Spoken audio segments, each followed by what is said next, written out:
ចាសសូមគោរពជម្រាបសួរទៅកាន់អតិថិជនមួយៗដែលគាត់តែងតែគ្រប់គ្រងជាមួយនឹងគ្រឿងបន្លាស់នៅខាងក្រុមហ៊ុន CTP ទាំងអស់គ្នាចាមួយថ្ងៃនេះគឺថាពិសេសខ្លាំងមែនតើមួយអាចមើលពីខាងមុខនេះបានថ្ងៃនេះខ្ញុំនឹងធ្វើការថតបង្ហាញជូនមួយអតិថិជនទាំងអស់គ្នាពីប្រភេទ ECM ឬមួយក៏យើងអាចហៅកាត់ជាភាសាខ្មែរថាជាគ្រូក្បាលបញ្ជារបស់ម៉ាស៊ីនចាបងមួយទាំងអស់គ្នា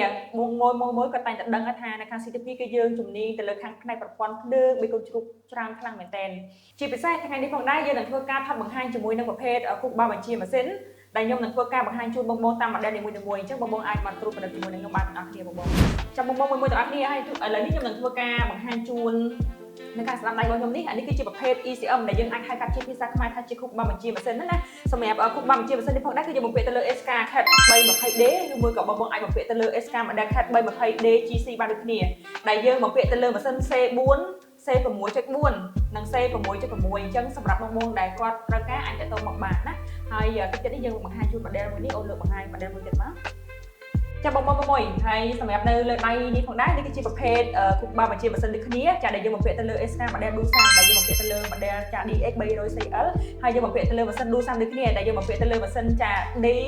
L08 អញ្ចឹងអានេះគឺយើងបំពេញទៅលើ SK model Dusan ណាបងដែលជាម្ចាស់ SK Dusan ចាអាចមើលវីដេអូនេះបានចាឥឡូវយើងទៅបន្តមួយទៀតអានេះគឺជាប្រភេទចាគ្រូក្បាលបញ្ជាម៉ាស៊ីនដូចគ្នាអូនលើកបង្ហាញជូនគាត់ទៅចាបងសម្រាប់នៅលើដៃនេះអាផ្ទាំង ECM នេះគឺជាគ្រូក្បាលបញ្ជាម៉ាស៊ីនដូចគ្នាដែលយើងបំពាក់ទៅលើម៉ាស៊ីន SK model Dusan ដូចគ្នាបង model Dusan ចា DX 225CL ហើយនិង model ចា DX 300ដែលយើងបំពាក់ទៅលើម៉ាស៊ីន Dusan D6L06អូខេអញ្ចឹងនេះសម្រាប់បងចំចាស់ Dusan ចា SK ប្រើ Dusan ណាអូខេអូនខាងមុខនេះលើកបង្ហាញជូនគាត់មួយទៀតទៅហើយបងសម្រាប់នៅខាងមុខនេះក៏យើងបំពាក់ទៅលើ model SK Dusan ដូចគ្នាដែរបង model Dusan ដូចគ្នាប៉ុន្តែគាត់ថានេះយើងបំពាក់ទៅលើម៉ាស៊ីនចា DL08 ណាបងរូបរាងគឺថាចេញមកពីគាត់ទេ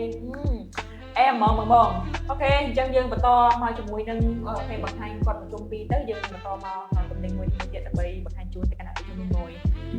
ចាបងមួយហើយនេះគឺជាប្រភេទចា ECM ឬមួយក៏យើងហៅថាដូចជាប់ខ្សែភ្លើងបញ្ជា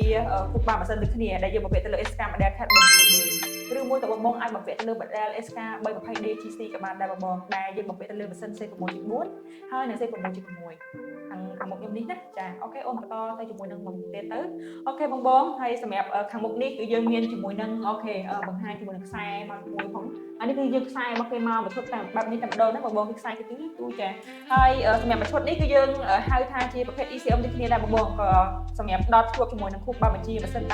ដែលយើងបំពាក់ទៅលើ SK model Cat ចា model Cat 320D ឬមួយក៏បងអាចបំពាក់ទៅលើ model Cat ចា 320D GC ដែលយើងបំពាក់ទៅលើម៉ាស៊ីន C4.1 ហើយនិង C6.6 ដូចគ្នាចាបងហើយខាងមុខនេះខាងមុខខ្ញុំនេះគឺសិនតែជាប្រភេទ ECM ឬមកក៏យើងនិយាយដដែលថាជាគ្រូក្បាលបញ្ជាម៉ាស៊ីនដែលយើងនឹងធ្វើការថតបង្ហាញជូនបងនេះគឺយើងមានច្រើន